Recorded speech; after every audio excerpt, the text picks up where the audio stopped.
Hey guys, how we doing? In this video I'm going to show you how to connect your eBay account to Salefreaks Non API application.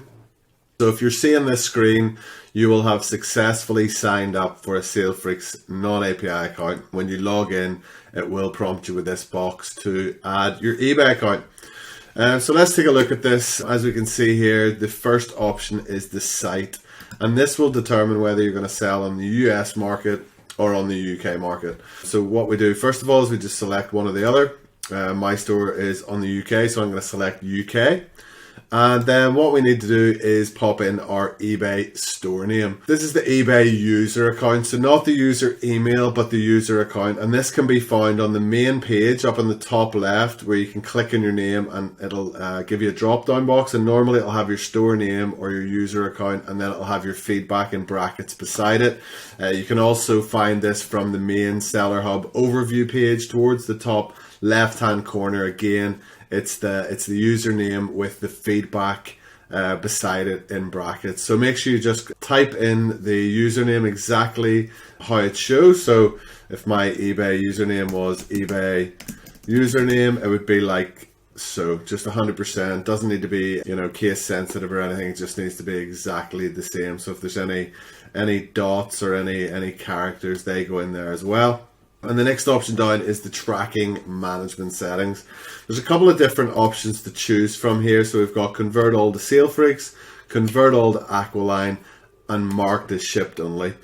Currently, the best solution is convert all to Aqualine. So what this actually does, it takes the Amazon tracking number, which can't be uploaded onto eBay, and also we don't want to upload it on eBay because we don't want eBay really knowing that we're delivering the item from Amazon. What Aqualine does is it takes the tracking number, the TBA number tracked by Amazon, and converts it into a fully integrated tracking that is accepted by eBay. So this will show that the delivery has been shipped, and also at the end it'll show the delivery has been delivered. So your buyer can track their order, and also you can avoid anyone trying to chance their arm and open an items not received case, because eBay will close it in your favor if you escalate to eBay and you have Aqualine tracking to show that the item has been delivered. Okay, so convert all to Aqualine is the best option.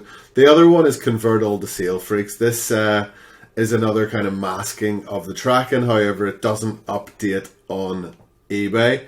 So for now, the Aqualine, which is actually a new company, this is the best option for now. Marked as shipped just allows us to mark the item as shipped, and it doesn't provide any tracking whatsoever. So again, I wouldn't really advise with that option. I would go with a convert all. And then what you need to do is put in your city and your country or state. So what I would do from Bangor in Northern Ireland would be just to pop in Bangor and UK. Okay, so it would be generally your hometown or city and then UK. Okay, now for us to connect to the non-API server and our shield system, which protects your eBay account and helps us fly below the radar, we need to access your account via remote access. So we access your account via virtual machine. We set up everything on our side. We build the bridge. And we make the connection with eBay so that you can list, we can monitor, track your items, and do all the things that Salefreaks does, pull your orders through, and all these fantastic automated things. So there's two ways you can do this. You can do this without a proxy, and you can do it with a proxy. So if you're running multiple eBay accounts, for example, and you want to keep them all separate, we normally run proxies. These are basically separated IP addresses, so slightly different to a VPN in the sense that it's a dedicated, like a residential proxy, which shows you logging in from a specific location with its own unique IP, fresh IP address. If you're only using one eBay account, you can connect with no proxy and just select none. We add the account, and then that's the only access Salefreaks should need to your account after that, unless there is issues later on where we need to fix them, like upgrade the token or renew the token every now and again, and we'll prompt you and we're going to be able to, whenever we're going to do that for you. If you have a proxy and you want to connect via proxy, you can enter the proxy details here. Again, what I'm going to do is create a separate guide for proxies and for connecting your accounts via proxies and managing via proxies. So keep an eye out for that video a little bit later in the course. But for now, you can just select none and then click on add account.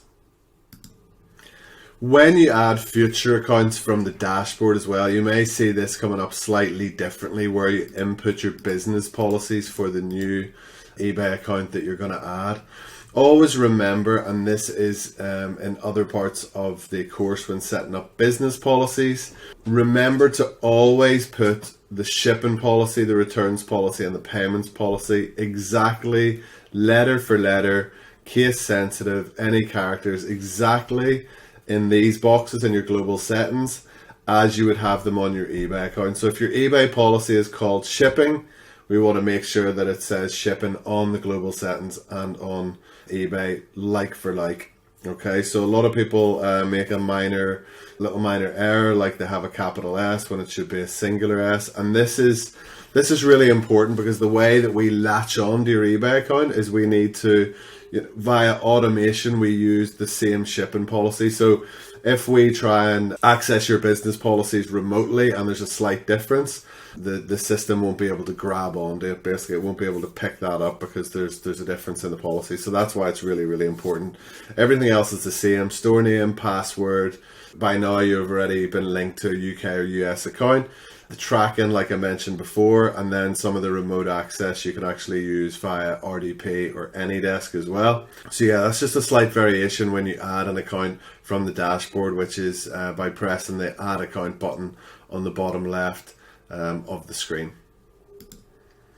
So when you actually add the account, you'll see the little timer, the little circle going round at the bottom of the screen. And within a couple of moments, there should be a virtual machine, a dedicated virtual PC that will open up and allow you to log into your eBay. So as you can see, it's loading up here. And we can see that Safe Access is loading up. Now, what Safe Access is essentially what it says. It's a safe way for you to access your eBay account via Salefreaks. This means that any Salefreaks user account that we're connecting are completely unlinked from any of the other users. And obviously when connecting to eBay, it is super, super important that accounts don't get linked. So what's this doing? It's establishing a connection right now. And as you can see, it's loaded up eBay automatically for us. Now, what we need to do is follow the instructions and log into our eBay accounts. Okay, so as we can see over on the left-hand side of the screen, welcome to Salefreaks account setup. Please sign in with your eBay credentials and follow the eBay sign-in procedure for a successful setup. Thank you. Okay, so what we're going to do is we're going to log in. I'm going to log in and pause the video, and then we're going to catch up on the next step. Okay, so normally when you log into Safe Access or Salefreaks for the first time, and in fact, anytime now on eBay UK, it'll ask you for a text code. So we get the text code from our phone or from our email, whichever one it prompts you to do. And we'll go ahead and enter the text code and then click on verify. Okay, so once verified, it will log into your eBay account for you. And this is the first part of the setup. So as you can see, it also then prompts you to re-enter a couple of bits and pieces of your information. I'm going to go ahead and do that now. And like I said previously, you always want to make sure that the shipping policy, returns and payment policy are exactly as they are on eBay as they are on Salefreaks. Okay, so like for like, word for word. I like to keep mine really, really simple, so I'm going to keep mine all lowercase. And I'm going to put the first one in as shipping. Now on the UK, the policy is called postage, so you can use postage or shipping. I'm gonna keep it really, really simple, because if I know I can see it as that on my Salefreaks, then I know that it's going to be the same on eBay as well. And that's exactly what I'm going to do, and just keep it simple. So after we do that, we can click on add account. But as you can see, we've got a really useful link here that we can click and review the policies names on eBay as well. So that just opens a second tab. So I'm going to go ahead and log into there again after I add the account. So we just click on the add account button at the bottom here. And as you can see, congratulations, the data is saved. And if we just read the text there, it is integrating your eBay account into the software. The non-API integration requires a manual action on our end. So be aware that that can take up to 1 to 2 business days to have you set up. Normally it is a lot quicker than that. And as soon as we complete your setup, your account status in your dashboard will switch from setup to active, and you may start listing items in Salefreaks and enjoy all the functionality. What I would suggest to do before that is go into your settings and into global settings and make sure all your break-even profits are set correctly, your repricer profit margins are set accordingly, and all the other things in there are 100% correct. There is a video on global settings which you can follow, and there's also a YouTube tutorial within the global settings as well, should you need any further guidance. Okay, so what we're going to do then is we're going to head over to business policies. I can see it's asking me for a sign in again. That is the annoying thing with eBay. I'm just going to go ahead and go and check up at the top here and see if I can just change them within eBay itself without having to sign in again. No, perfect. Okay, I didn't have to sign in again. And I want to change returns. As you could see, we put in a lowercase r. Returns policy, 30 days, 30 days. We always need to make sure international returns is ticked, so I'm going to tick that, and we're just going to confirm that. And we're going to change postage to shipping.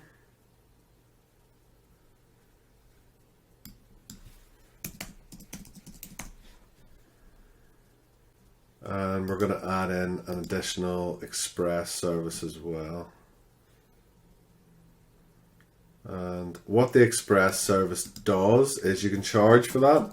A lot of people won't actually use the express service, but in order to get a discount on your seller fees when you become top rated, you must offer an additional express service as part of the terms and conditions. So that's why we do that, but we can talk more about that later on in the course when talking through top rated seller status and the various other seller statuses on eBay. So we go ahead and click save and confirm. And then the last one is the payments. And we set that as default. Make sure that requirement for immediate payment when buyer uses buy now is ticked. We need to have that ticked. And we click on save. And the reason why we click require immediate payment is, if you can imagine, with the automation of Salefreaks doing auto orders, the order comes in and we automatically ship the order out. But if that order hasn't been paid for yet, that buyer could still cancel it. So we want to definitely avoid sending any items out that the buyer hasn't actually paid for. Now, in 99.9% of cases, Salefreaks actually picks up on that and doesn't ship the order anyway. It'll come up with an error message that the order is awaiting payment. But we want to cover all bases, so we'll just make sure that that is ticked. And that is everything. You can exit out of that. You can go back into Salefreaks. What I would do as a general best practice is I would message support to say that you have added your account to Salefreaks, and would it be possible to complete the setup process. 9 times out of 10, the setup process, when we begin the process, they'll ask for the text code again. So you'll get an error message on your Salefreaks account saying that we need you to go back into the account and complete the verification part again, and then message back to the Salefreaks support to say that you've completed this and everything's done. And from there on, the account should be fully active and everything good to go. If there are any issues, feel free to again reach out to support and I'll be more than happy to help you. Thanks a lot for watching, guys, and I'll catch you on the next video. Cheers.